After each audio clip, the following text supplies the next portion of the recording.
que nada, debemos analizar qué es una corriente literaria.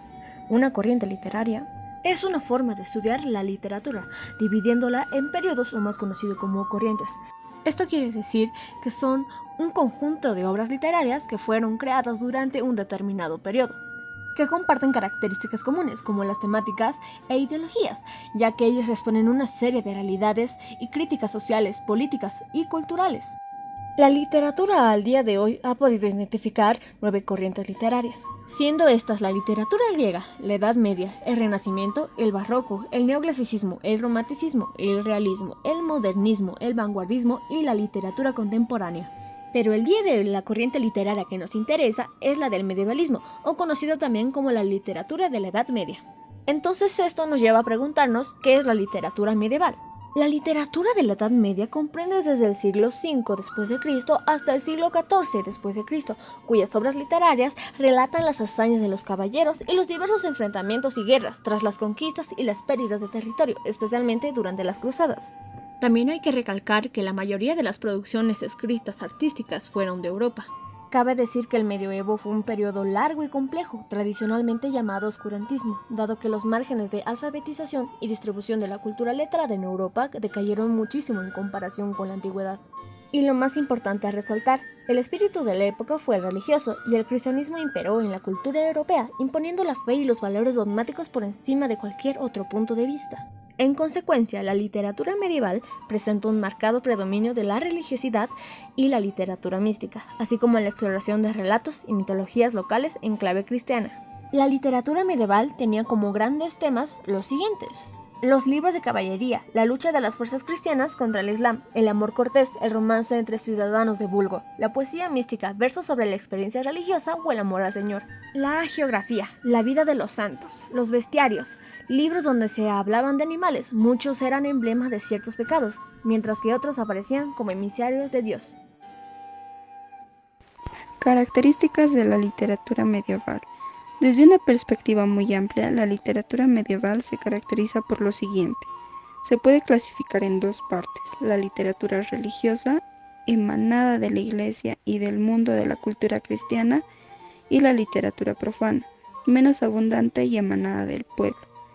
Presenta un predominio absoluto de los valores cristianos, en sus distintas formas de literatura, desde la lírica hasta la narrativa.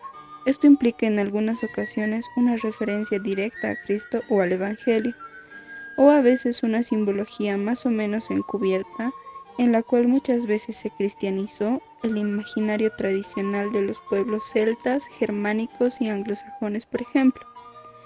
Abundan los textos anónimos, especialmente en la literatura profana, con diversas versiones provenientes de la tradición oral popular. A menudo esto se debe a las dinámicas de censura eclesiástica o fiscalización que había sobre los textos, dado que las masas populares eran iletradas y la circulación de la palabra escrita estaba muy restringida. En contraste, muchos de sus autores conocidos fueron padres eclesiásticos, monjas o sacerdotes, en cuyas obras se indagaban conceptos de teología, filosofía, liturgia o se hacían críticas veladas a la propia Iglesia. Sus obras presentan una importante marca de oralidad, dado que a menudo eran leídas a su audiencia, más que leídas en silencio, y ello se traduce en un predominio importante del verso, ya que facilita la memorización de las líneas. Por otro lado, el didactismo fue un rasgo importante en esta literatura, de modo que le acompañaba un espíritu moralizante educativo. Inicialmente fue compuesta toda en latín, pero a medida que avanzaban los siglos comenzó a escribirse en otras lenguas. Tanto el inglés como el francés medieval tuvieron su momento de gloria como lengua de letras medievales, mientras que el español tuvo su auge hacia los finales del periodo durante el barroco. Los géneros más cultivados fueron el drama, por ejemplo las sagas, la fábula, la lírica, y hacia el final del medioevo fue la novela. Obras y autores de la literatura medieval. Algunas de las más conocidas obras, junto con sus autores, cuando se los conoció, fueron los siguientes. Comenzaré hablando por la que es la más importante de esta lista.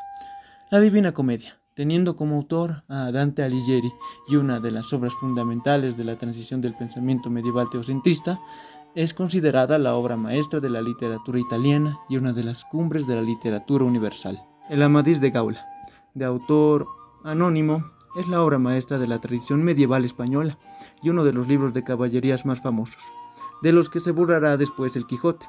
Data del siglo XIII o XIV y narra las aventuras de Amadís, hijo del rey Perión, un caballero andante. Beowulf o Beowulfo es un largo poema épico de origen anglosajón, de autor desconocido, cuya fecha de composición también es desconocida, pero se estima entre los siglos VIII y XI. En esta se narra la vida y coronación del rey de los Gautas y su lucha contra las terribles fieras mitológicas. El Cantar de Roldán, titulado La Chanson de Roldán en su francés original, es un poema épico de miles de versos de largo, compuesto a finales del siglo XI y atribuido a Turoldo, un monje normado. Se supone que es el cantar de gesta más antiguo de Europa y narra los hechos de la batalla de Roncesvalles, bajo el mando del conde Roldán de la comarca de Bretaña. El Cantar de Miocid, otro cantar de gesta anónimo, está inspirado en los últimos días del Cid Campeador, el caballero castellano Rodrigo Díaz de Vivar. Se conserva una versión de alrededor del año 1200 y es la primera obra poética de la literatura española. El Cantar de los Nibelungos, cantar de gesta escrito alrededor del siglo XIII por un autor germánico desconocido. En este cantar se reúnen distintas leyendas tradicionales germánicas, mezcladas con conceptos mitológicos y con hechos históricos. Los cuentos de Canterbury. Se trata de una colección de 24 relatos escritos por el escritor y diplomático inglés Geoffrey Chaucer, 1343 a 1400, en algún momento entre 1387 y su muerte, compuestos en verso en su mayoría. Estos cuentos constituyen la obra medieval más importante de la lengua inglesa. Terminando con la lista, voy a hablar de El Decamerón, un compendio de cuentos y novelas cortas escritos por el humanista italiano Giovanni Boccaccio. Vivió entre 1313 a 1375, cuyos contenidos van desde lo erótico a lo trágico, pasando también por el humor. Escrito en un dialecto vernáculo florentino, es una de las grandes obras de la literatura italiana de todos los tiempos, no solo del tiempo medieval.